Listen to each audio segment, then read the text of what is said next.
Hello student, this is Pankaj Dhiman, faculty member of SPS Law College, Shri Ganganagar.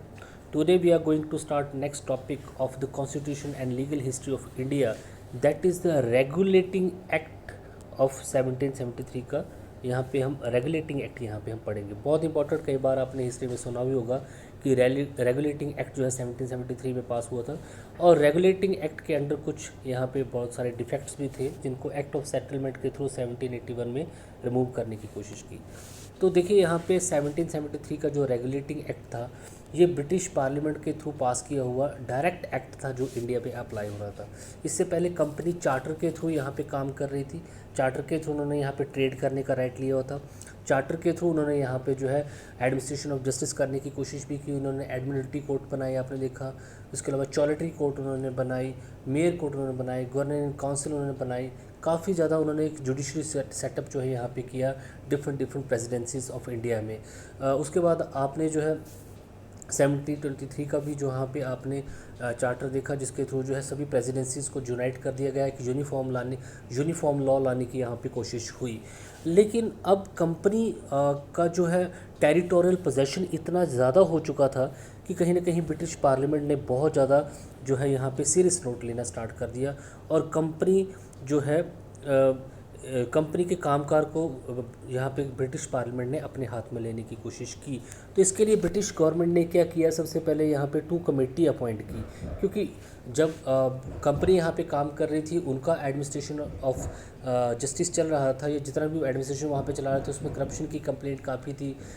यहाँ पे बड़े सारे ऐसे केसेस हुए जहाँ पे बाइस भी हुआ, करप्शन भी हुआ, ब्राइबरी भी हुई, बड़े सारे केसेस हैं, जिसकी वजह से कंपनी अब गवर्नमेंट को, ब्रिटिश गवर्नमेंट को कंपनी के अफेयर्स में सीधा इंटरेस्ट आ गया, और उन्होंने यहाँ पे एक्ट पास किया 1773 का। लेकिन 1773 का एक्ट पास करने से पहले ब्रिटिश गवर्नमेंट ने एक कमेटी बनाई। कमेटी थी, 2 कमेटी थी यहाँ पे थी, एक थी सिलेक्ट कमेटीज़ और दूसरी थी सीक्रेट कमेटी। सिलेक्ट कमेटी में उन्होंने देखा कि कंपनीज़ के अफेयर की पूरी डिटेल देखी उन्होंने, इंक्वायर्स कंपनी के अफेयर कहाँ कहाँ पे कंपनी का अफेयर चल रहे हैं, कहाँ कहाँ पे उन्होंने जो है एक्सपेंशन ऑफ द टेरिटरी कर रखा है, उनके अफेयर्स क्या हैं, वो क्या काम करते हैं। और एक सीक्रेट कमेटी भी वहाँ पे बनाई उन्होंने, जिससे जो कंपनी के जितने भी अफेयर्स हैं, उनका एडमिनिस्ट्रेशन ऑफ जस्टिस कैसा चल रहा है, उनकी कानून व्यवस्था यहाँ पे की कैसी है, उस पर भी उन्होंने कमेटी बनाई। तो यहाँ पे आपने ध्यान रखना है कि 2 कमेटी यहाँ पे 1773 का एक्ट पास करने से पहले उन्होंने, ब्रिटिश गवर्नमेंट ने 2 कमेटी बनाई थी, और इन्हीं कमेटी की जो है रिकमेंडेशन के बेसिस पे उन्होंने रेगुलेटिंग एक्ट 1773 पास किया था। तो 2 कमेटी थी, एक थी सिलेक्ट कमेटी जिसमें उन्होंने कंपनीज़ के अफेयर्स को जो है इंक्वायर किया, सेकंड थी सीक्रेट कमेटी, उन्होंने इसमें जो है कंपनीज़ के जो जितने भी अफेयर्स थे, साथ में एडमिनिस्ट्रेशन ऑफ जस्टिस उनका क्या था, उसको यहाँ पे उन्होंने पहले इस कमेटी के थ्रू है इंक्वायर कराया, और उसको फाइनली उन्होंने फिर यहाँ पे on the basis of recommendation of the committee उन्होंने यहाँ पे रेगुलेटिंग एक्ट पास किया। तो रेगुलेटिंग एक्ट के अंडर एक चीज़ आपको ध्यान में रखनी है कि अब ब्रिटिश पार्लियामेंट जो थी, ब्रिटिश गवर्नमेंट जो थी, वो इंडिया में डायरेक्टली इन्वॉल्व हो गई थी।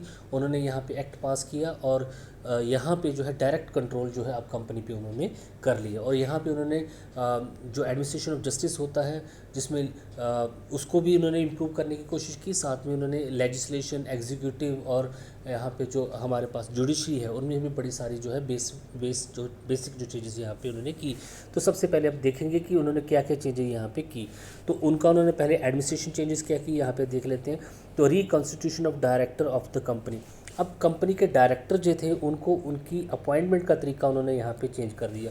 तो 1773 के प्रोविज़न के अंडर उन्होंने सबसे पहले जो कंपनी के डायरेक्टर होते थे, देखिए कंपनी में, कंपनी को चलाने के लिए, कंपनी को मैनेज करने के लिए जो डायरेक्टर्स होते हैं, और डायरेक्टर ये कंपनी को मैनेज करते हैं, उससे रिलेटेड इंपॉर्टेंट डिसीजन लेते हैं।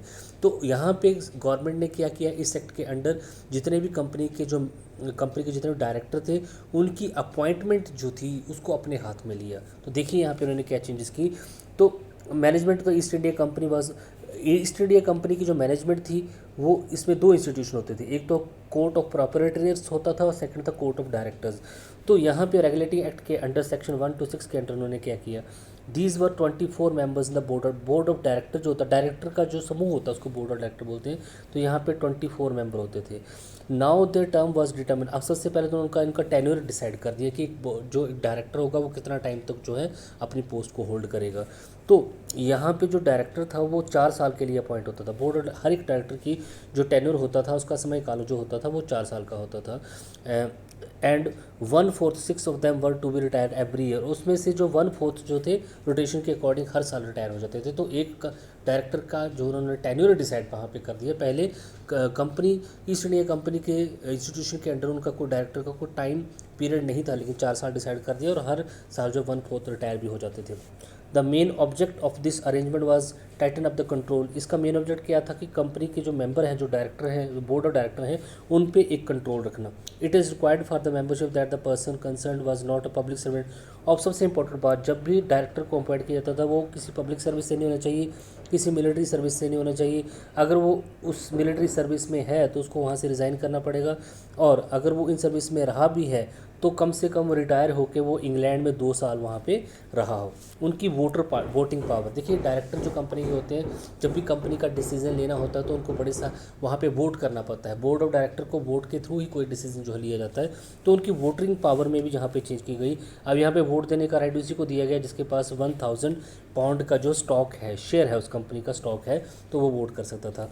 अगर उसने 2 वोट करने हैं तो उसको एक वोट करना है तो 1000 पाउंड, 2 वोट करने हैं तो 3000 पाउंड, और 6000 अगर 3 वोट करने हैं तो उसको जो है 6000 पाउंड, और अगर 4 वोट करने तो 10,000 पाउंड का स्टॉक उनके पास जो है यहाँ पे होना चाहिए। ये चेंजेस यहाँ पे उन्होंने की। इसके अलावा देखिए यहाँ पे the company changes and appointment, उनकी कंपनी ने इनकी अपॉइंटमेंट का क्या तरीका होगा, टेन्योर कितना होगा, उनकी वोटिंग पावर क्या होगी, सब कुछ उन्होंने यहाँ पे जो है चेंज कर दिया। तो सबसे पहले उन्होंने यहाँ पे जो सबसे बेसिक चेंजेस जो उन्होंने की, जो डायरेक्टर होते थे कंपनी के, उनसे रिलेटेड उनके अपॉइंटमेंट का तरीका, उनका टेन्योर का तरीका, उनका सारा उन्होंने यहाँ पे चेंज कर दिया। सेकेंड इंपॉर्टेंट चेंज जो parliamentary control over the board of director. अब यहाँ पे बोर्ड ऑफ डायरेक्टर जो थे, जो भी अपने ऊपर पड़े, इन पे उन्होंने क्या किया, पार्लियामेंट का भी कंट्रोल कर दिया। मतलब ब्रिटिश पार्लियामेंट का सीधा कंट्रोल था। पहले इन पे कंपनी का कंट्रोल होता था, और कंपनी का काम है ट्रेड करना, बिजनेस करना, तो वहाँ पे वो अपना नफ़ा और नुकसान दिखते थे।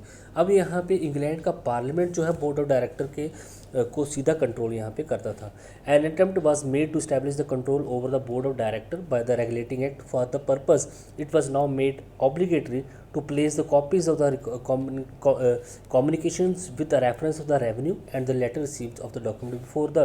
तो यहाँ पे क्या किया कि बोर्ड ऑफ डायरेक्टर जितने भी उसके साल की जितने भी कम्युनिकेशन है, उसने जो भी ट्रेड किया है, जो भी बिजनेस किया है, जो भी कम्युनिकेशन की है, इसकी रिपोर्ट जो है गवर्नमेंट ऑफ इंडिया को देनी होती थी, या गवर्नर ऑफ जनरल को जो है देनी होती थी, या फिर कंसर्न सेक्रेटरी सिविल और मिलिट्री एडमिनिस्ट्रेशन का जो भी होता था उसको अपनी रिपोर्ट देनी पड़ती थी। तो बोर्ड ऑफ डायरेक्टर को 1 साल का जितना भी उसका जो कम्युनिकेशंस हैं, जो भी ट्रांजैक्शंस हैं, जो भी काम उसने किए हैं, उसकी रिपोर्ट जो है गवर्नमेंट ऑफ इंडिया या फिर गवर्नर जनरल जो अपॉइंटेड बाय ब्रिटिश गवर्नमेंट था उसको देनी होती थी, या फिर सिविल और मिलिट्री एडमिनिस्ट्रेशन से है तो वहाँ पे कंसर्न सेक्रेटरी को ये रिपोर्ट देनी पड़ती थी। ये directly appointed by British parliament होते थे। अब तीसरा यहाँ पे उन्होंने चेंज किया सुप्रीम गवर्नमेंट और काउंसिल। यहाँ पे उन्होंने एक गवर्नमेंट सुप्रीम काउंसिल बनाई, और यहाँ पे सबसे बड़ा जो आगे आप देखेंगे कि सुप्रीम काउंसिल या सुप्रीम गवर्नमेंट और सुप्रीम कोर्ट के बीच में यहाँ पे बड़े सारे डिस्प्यूट हो गए। A provision was made under the section 7 to 12 of the regulating act for the supreme government to reform the administration of Calcutta का जो एडमिनिस्ट्रेशन था। देखिए अब गवर्नमेंट का काम क्या होता है, एडमिनिस्ट्रेशन को चलाना, सिस्टम को चलाना। Now the governor general was to be appointed in the place of the governor council. तो पीछे वाले आपने 1723 के जो चार्टर में देखा कि वहाँ पे गवर्नर काउंसिल होती थी, वो हाईएस्ट बॉडी होती थी। यहाँ पे उन्होंने क्या किया, गवर्नर काउंसिल को ख़त्म कर दिया। अब गवर्नर जनरल उसके लेवल पे आए। गवर्नर जनरल तो आपने सुना होगा, ये बहुत बाद जो है ये पोस्ट खाली हुई इंडिया में। गवर्नर जनरल काफ़ी टाइम तक इंडिया में जो है बने रहे, विच वाज सुप्रीम गवर्नमेंट। और इसको क्या बोला जाता था, सुप्रीम गवर्नमेंट वहाँ पे बोला जाता था। तो जो गवर्नर जनरल था उसकी जो काउंसिल होती थी उसको सुप्रीम गवर्नमेंट यहाँ पे बोला जाता था। ये किसके प्लेस पे बनाई गई थी, जो गवर्नर काउंसिल जो पहले वाले आपने चार्टर में देखी उसको बदल के इन्होंने अब इसका नाम क्या दे दिया, सुप्रीम कोर्ट दे दिया, या फिर गवर्नर जनरल की काउंसिल इसका नाम दे दिया।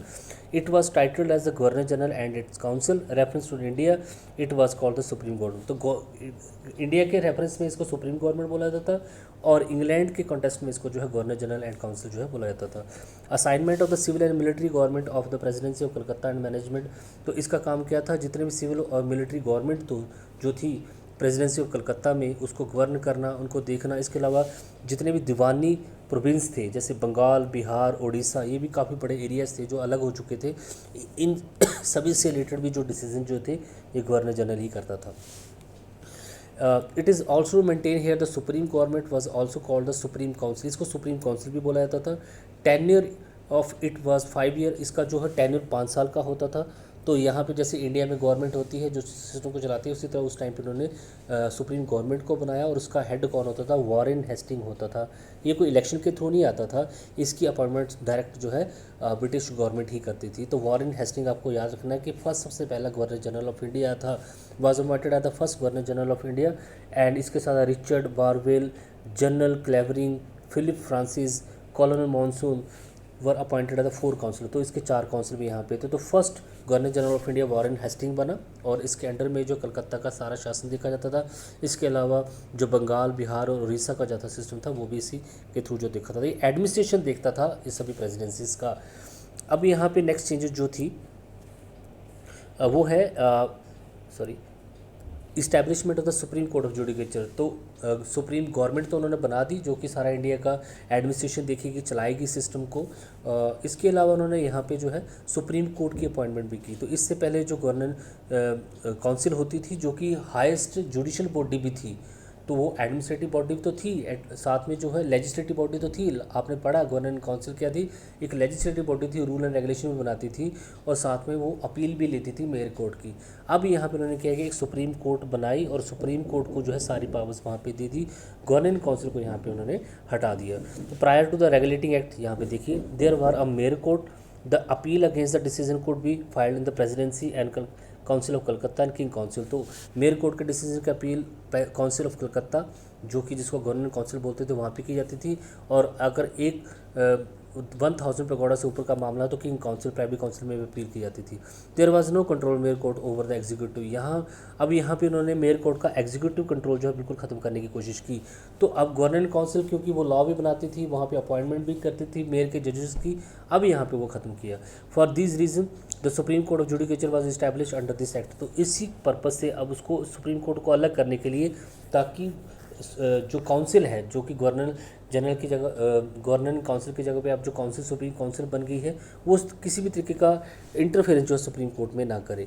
The supreme court was to consist of chief justice and the 3 other जजेस। तो यहाँ पे सुप्रीम कोर्ट में एक चीफ जस्टिस बनाया गया और यहाँ पे अदर 3 जजेस की अपॉइंटमेंट की गई। Those only person could be appointed as a जज of the supreme court who were barrister of not less than the 5 year standing. तो सुप्रीम कोर्ट का जो जज बनाया गया वो बैरिस्टर होना चाहिए, एडवोकेट होना चाहिए। एडवोकेट बैरिस्टर का मतलब ये है कि जो पढ़ाई कोई भी लॉयर जो है अगर वो अपनी पढ़ाई जो है लॉ की पढ़ाई अगर इंग्लैंड से करके आता है तो उसको हम क्या बोलते हैं, बैरिस्टर बोलते हैं। तो वो एक बैरिस्टर होना चाहिए, कम से कम उसको 5 साल का एक्सपीरियंस भी होना चाहिए जज का। There appointment was made by the British crown. उसकी अपॉइंटमेंट जो है British government through British crown की जाती थी। सर एलिजन एम्फे, आपको बहुत इंपॉर्टेंट नाम याद रखना है। सुप्रीम कोर्ट का फर्स्ट जो चीफ जस्टिस था वो कौन था, एलिजन एम्फे था। ये first chief justice and Stephen Caesar, Le Maistre, John ही, Robert Chambers were appointed the 3 जजेस। और इसके अलावा 3 ये जजेस और थे। The supreme court was confirm jurisdiction to try. The supreme court को यहाँ पे जितने भी सिविल, क्रिमिनल, एडमिनिस्ट्रेटिव, एस्केलेशनस, equity, appeal of decision of supreme court could be taken by the king council. तो यहाँ पे उन्होंने सुप्रीम कोर्ट को सभी सिविल, क्रिमिनल और एडमिनिस्ट्रेटिव, एस्केलेस्टिकल और इक्विटी से रिलेटेड जितने भी थे मामले में उनको सुनने की पावर दी। इसके अलावा जितने भी अपील्स थी उनको सुनने की पावर्स दी और इनके डिसीजन के अगेंस्ट भी अपील जो है वो किंग काउंसिल को की जा सकती थी। तो पहले गवर्नर काउंसिल की डिसीजन की अपील जो है वो किंग काउंसिल में या प्रीवी काउंसिल में होती थी। अब सुप्रीम कोर्ट के डिसीजन के अगेंस्ट जो अपील जो है वो प्रीवी काउंसिल में की जाती थी। इसके अलावा उन्होंने जो सिविल सर्वेंट थे उसमें भी इन्होंने बहुत ज़्यादा चेंजेस वहाँ पे की। तो रिफॉर्म क्या किया इन्होंने, wide improvement civil servants were made by this act, wages were fixed. यहाँ पे तो गवर्नर जनरल ये सिविल सर्वेंट था ना, ये एडमिनिस्ट्रेशन देखता था जैसे इंडिया में आज होता है। तो उन्होंने यहाँ पे इनका जो है वेजेस डिसाइड कर दिया। तो गवर्नर जनरल को 20,000 पाउंड, इसके अलावा मेंबर ऑफ काउंसिल को 10,000 पाउंड, चीफ जस्टिस को 8,000 पाउंड और अदर जजेस को 6,000 पाउंड जो है पर एनम दिए जाते थे। The act impose prohibition on the official. इसके अलावा इस एक्ट के अंडर जो है इन सभी सर्वेंट जो है कोई किसी तरीके का ये प्रेजेंट, कोई उपहार, कोई डोनेशन, कोई गिफ्ट जो है, कोई रिवॉर्ड जो है नहीं ले सकते हैं, ताकि करप्शन वहाँ पे कम हो सके, क्योंकि कंपनी जब शासन कर रही थी, रूल कर रही थी, तो वहाँ पे करप्शन बहुत ज़्यादा था। The governor general member of the council, जज of the supreme court and other official of the company engage in the collection of the revenue were also prohibited from the engaging the private trade. किसी तरीके का वो private trade वहाँ पे नहीं कर सकते थे, जैसे कि कंपनी में जब कंपनी रूल कर रही थी वहाँ पे होता था। अब ये सारे जो सिविल सर्वेंट हैं, चाहे वो चीफ जस्टिस है या बाकी जजेस हैं या गवर्नर जनरल है या उसकी काउंसिल है, वो किसी तरीके का कोई प्राइवेट ट्रेड नहीं कर सकते। कोई भी गिफ्ट जो है, कोई भी डोनेशन जो है, कोई प्रेजेंट, कोई रिवॉर्ड जो है वहाँ पे नहीं ले सकते हैं। The governor general member of the council and the जजेस of supreme court were appointed as a justice of peace, और इनको जस्टिस ऑफ पीस भी एज ए अपॉइंट किया जाता था। तो यहाँ पे आपने देखा कि उन्होंने सिविल सर्वेंट की जहाँ पे वेजेस भी डिसाइड कर दी और उनको किसी तरीके का कोई भी गिफ्ट डोनेशन लेने से भी मना कर दिया, ताकि करप्शन यहाँ पे कम हो सके। इसका लेजिस्लेटिव पावर, तो यहाँ पे लेजिस्लेटिव पावर यहाँ पे किसको दी गई थी? सारी लेजिस्लेटिव पावर यहाँ पे सुप्रीम कोर्ट को दी गई थी। तो सुप्रीम कोर्ट यहाँ पे लेजिस्लेटिव फंक्शन जो है कर रहा है। In order to put a check on the arbitrary legislation by the governor council. तो देखिए गवर्नर काउंसिल जो है, गवर्नर जनरल की काउंसिल वारेन हेस्टिंग जो कि सिस्टम चला रही है, उसको जो है वहाँ पे रूल मेकिंग प्रोविज़न बनाने के लिए, बाय लॉज बनाने के लिए पावर दी गई थी। लेकिन उसके जो रूल है, रेगुलेशन है, बाय लॉज हैं, वो जो है विद इन द लिमिट ही होनी चाहिए। अगर वो आउट ऑफ द लिमिट जाते हैं तो वहाँ पे उनको चेक करने का राइट सुप्रीम कोर्ट में दिया गया है। जैसे आज इंडिया में कॉन्स्टिट्यूशन के अगेंस्ट अगर पार्लियामेंट कोई लॉ बनाती है तो सुप्रीम कोर्ट उसको चेक जो कर सकती है। इसी तरीके से गवर्नर जनरल की जो काउंसिल थी, जिसको सुप्रीम काउंसिल भी बोला जाता था, सुप्रीम गवर्नमेंट भी बोला जाता था, उनके बनाए हुए कोई भी रूल एंड रेगुलेशन और प्रोविजंस को जो है चेक यहाँ पे सुप्रीम कोर्ट जो है कर सकती थी। तो यहाँ पे लिखा हुआ है, देखिए, कोई भी rule, regulation, ordinance framed by it to be registered in the supreme court, उसको रजिस्टर करना पड़ेगा सुप्रीम कोर्ट में, और वहाँ पे अप्रूवल लेना पड़ेगा, अप्रूवल लेटर वहाँ पे लेना पड़ेगा। प्री पब्लिकेशन भी जरूरी होगी। कोई भी एक्ट या लॉ पास होता है तो उसकी पहले पब्लिकेशन करनी पड़ती है, ताकि लोगों को पता हो कि क्या कानून जो है बनाया गया है। तो यहाँ पे जो है सारे उन्होंने चेंजेस यहाँ पे की। तो इसके बेसिस पे अब आप जो है यहाँ पे रेगुलेटिंग एक्ट के मेरिट निकाल सकते हैं बड़े ईजिली। तो देखिए अब आपके पास इजी हो जाएगा। आपने देखा कि यहाँ पे सुप्रीम काउंसिल बनाई, सुप्रीम कोर्ट उन्होंने बनाई, इसके अलावा उन्होंने अदर बड़ी सारी चीज़ें उन्होंने यहाँ पे डायरेक्टर की अपॉइंटमेंट से रिलेटेड, उसकी सैलरी से रिलेटेड, चीफ जस्टिस जो थे, बाकी जस्टिस थे, उनकी सैलरीज, उनकी अपॉइंटमेंट का तरीका जो है सारा जो उन्होंने चेंज कर दिया। देखिए क्या क्या फिट मेरिट लेकर के आते हैं। By this the control of the British rural government was establish over the company. अब कंपनी के सभी कंपनी, ईस्ट इंडिया कंपनी पे कंट्रोल जो है ब्रिटिश गवर्नमेंट का जो आ गया यहाँ पे। तो supreme court of judicature was establish in the Calcutta. Supreme court को कलकत्ता में इस्टेब्लिश किया गया, जो कि एक यूनिक कंसेप्ट था। यहाँ पे judicial administration was first time separated from the, यहाँ पे जुडिशियल एडमिनिस्ट्रेशन को अब यहाँ पे एग्जीक्यूटिव से बिल्कुल अलग कर दिया। तो जो सुप्रीम काउंसिल थी उसको उन्होंने जो सुप्रीम कोर्ट है उससे बिल्कुल अलग कर दिया, और यहाँ पे सेपरेशन ऑफ जुडिशरी और एग्जीक्यूटिव का कंसेप्ट सामने आया, जो कि हमारे इंडियन कॉन्स्टिट्यूशन में भी लिखा है कि जुडिशरी हमेशा जो है एग्जीक्यूटिव से अलग होनी चाहिए। द पोस्ट ऑफ जजेस were appointed with the person expert of law. जो यहाँ पे जज बनाए गए वो एक्सपर्ट होने चाहिए लॉ में। आपने देखा कि वो बैरिस्टर रहे हो 5 साल, वहाँ पे ये प्रोविज़न किया गया। पहले आपने देखा कि जो कंपनी के अंडर जो जजेस होते थे वो खुद ट्रेडर्स होते थे, उनको लॉ का एक्सपीरियंस वहाँ पे नहीं होता था। A prohibition was laid over the governor general, members of council and जज टू एक्सेप्ट। गवर्नर जनरल, उसके मेंबर और उसके काउंसिल जो जज जो थे, उनको किसी तरीके का कोई गिफ्ट जो है, कोई भी वो डोनेशन वहाँ पे या कोई रिवॉर्ड वहाँ पे एक्सेप्ट नहीं कर सकते। प्राइवेट ट्रेड नहीं कर सकते, किसी प्रोफेशन में जो है वो नहीं हो सकते हैं, ये भी आपने ऊपर देखा। सैलरीज जो है इनकी यहाँ पे डिसाइड कर दी, तो ये सारा आपने पढ़ा।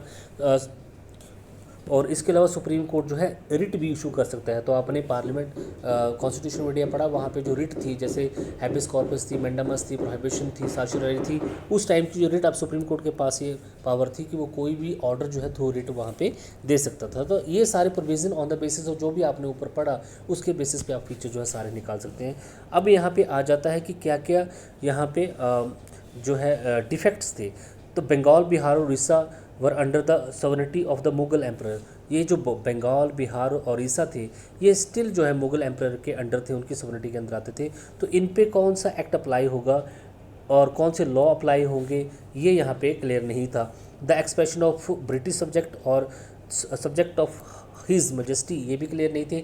इससे ये पता चलता है कि यहाँ पे जो रेगुलेटिंग एक्ट 1773 का बनाया गया था, यहाँ पे इंडियन नेटिव्स भी आ जाते हैं या फिर ब्रिटिश सब्जेक्ट भी आते हैं या सब्जेक्ट ऑफ हिज मजेस्टी आते हैं, ये बिल्कुल क्लियर नहीं था कि एक्ट किस पे अप्लाई होगा। The act draw a line of distinction between the administration company and Mughal emperor. यहाँ पे कंपनी का एडमिनिस्ट्रेशन और मुगल एम्पर, क्योंकि ये बंगाल, बिहार, उड़ीसा मुगल एम्पर के अंडर आते थे और एडमिनिस्ट्रेशन कंपनी अलग था। तो यहाँ पे जो है डिस्प्यूट स्टार्ट हो गया कि किस पे कौन सा एक्ट यहाँ पे अप्लाई होगा। There was a confusion between the company and the supreme court and raise the conflict. Company और सुप्रीम कोर्ट में बहुत ज़्यादा जो है यहाँ पे कन्फ्लिक्ट स्टार्ट हो गया, क्योंकि गवर्नर जनरल जो वॉरेन हेस्टिंग था, जो कि वहाँ पे गवर्नर जनरल भी था, उसने एडमिनिस्ट्रेशन भी देखना था, उसके बीच और सुप्रीम कोर्ट में बहुत ज़्यादा कन्फ्लिक्ट वहाँ पे स्टार्ट हो गया। The law administrated by the supreme court was not clear. तो सुप्रीम कोर्ट के जो लॉ थे वो क्लियर नहीं थे और वो मेयर कट को सक्सीड भी यहाँ पे करता था, लेकिन उन पे कौन सा लॉ अप्लाई होगा ये जो है क्लियर नहीं था। अकॉर्डिंग टू इंडियन सिचुएशन कौन सा लॉ जो है अपडेट होगा वो भी जो है यहाँ पे क्लियर नहीं था। तो इसके अलावा अगर आप यहाँ पे देखें तो इसके बाद एक्ट ऑफ सेटलमेंट एक्ट भी यहाँ पे पास किया गया। तो आगे आप सेटलमेंट एक्ट पढ़ेंगे 1781 में, जो 1773 में जो डिफेक्ट थे, जो इस एक्ट के थ्रू जो है यहाँ पे उसको रिफॉर्म करने की कोशिश की गई थी। तो इनको हम देखेंगे क्या क्या चेंजेस वहाँ पे की गई थी। Thank you so much.